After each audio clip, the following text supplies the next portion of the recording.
Welcome to Hood Champion Boxing and Sports. In boxing, you find a way to win or you find a way to lose. So, on the Tank Davis, Rolly Romero, on the undercard, the co-main event is going to be Gary Spike O'Sullivan against Erislandy Lara, the WBA regular champion. And this is the thing, Lara's been around for a long time. You know, he fights like once a year.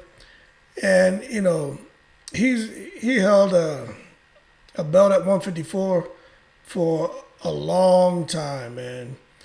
But the thing with Lara is I think this is just a horrible style matchup for him. Lara has power in that left hand, you know, but Jarrett Hurd showed what could happen when you're someone who will put the pressure on Lara and Lara can't really, you know, hurt you. And with a guy like, you know, Gary O'Sullivan, who has 31 wins, 4 losses, and 21 knockouts, you know, and 4 of his losses were by KO. But you got to take a look at Sullivan and even look at his defeats to Munguia, to Chris Eubank Jr. I think he lost to David Lemieux and also, I think, what's his name, man? Billy Joe Saunders. But yo, this guy, Gary O'Sullivan, is no joke. He can fight. He's from Ireland. And I just think with Lara's inactivity, and Lara has slowed down a bit. He has slowed down a bit.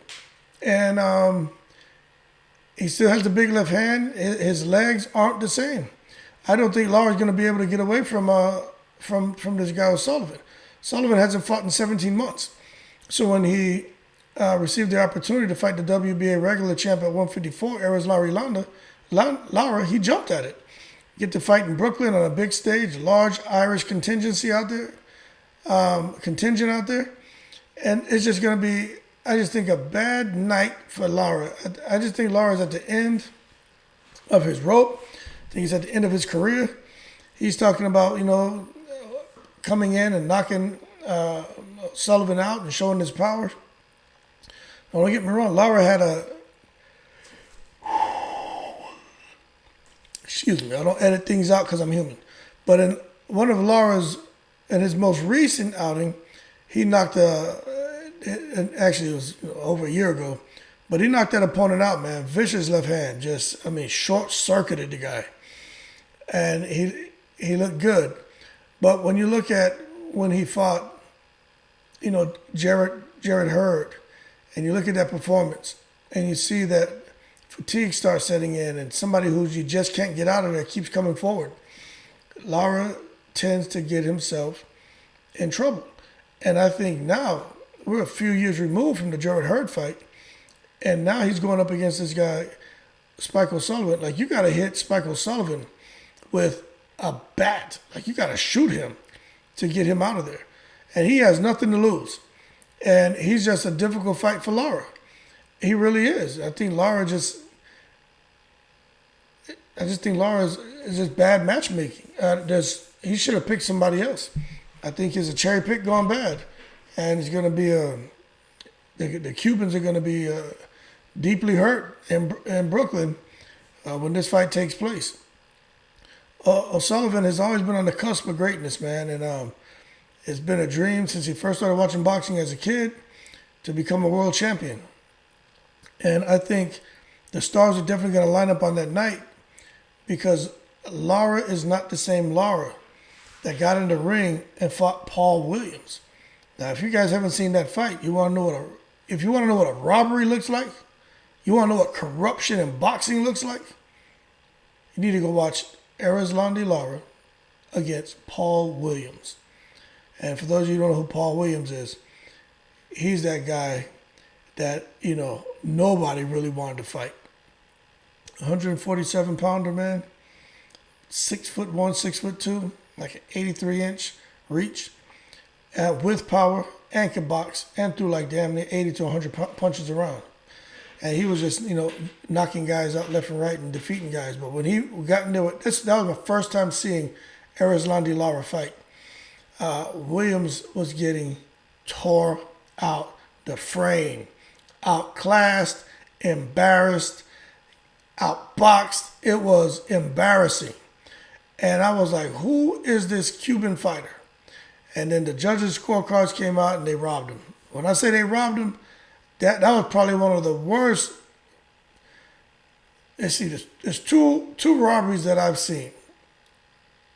Off the top of my head, they're the first two that come to my mind that were just horrible, was Fernando Vargas against Winky Wright. Horrible robbery. And then Paul Williams and Lara. Horrible robberies. They robbed Winky Wright and they robbed Lara in his fight with Williams. But fast forward to where we are now. This isn't the same Lara. And I just don't think he can have enough to stop. Sullivan is a beast, man. I just don't think Lara's going to have enough to stop this guy. And Sullivan right now, he's on his last 4 fights. He's won 3 of them. And that's good for him. So the fight, out of those 4 fights, he won 3. And the one loss was to, Jaime Munguia, who is not an easy fight for anyone. And O'Sullivan was giving Munguia all he could handle in that fight. It looked like times that Munguia was going to just fold, but Munguia is another one of those guys. I think he's an alien, to be honest with you. You got to shoot him, man. He's just, and when you put 2 guys in there like that, where you damn near have to shoot him to stop him, you're going to get fireworks, and that's what you got in that fight. But ultimately, it was just a TKO in round 11 for Munguia, because Sullivan was just taking, a lot of punishment. But that's the other thing about Sullivan. That's why I said this is a bad fight for Erislandy Lara. Sullivan can take damage. He can take shots. Sullivan had, let me see which one, who has the best, like Danny Garcia has a good chin. Somebody else talking about the other day that has a really good, Joe Joyce. Joe Joyce, excellent chin, right? Danny Garcia, excellent chin. This guy right here, better chin.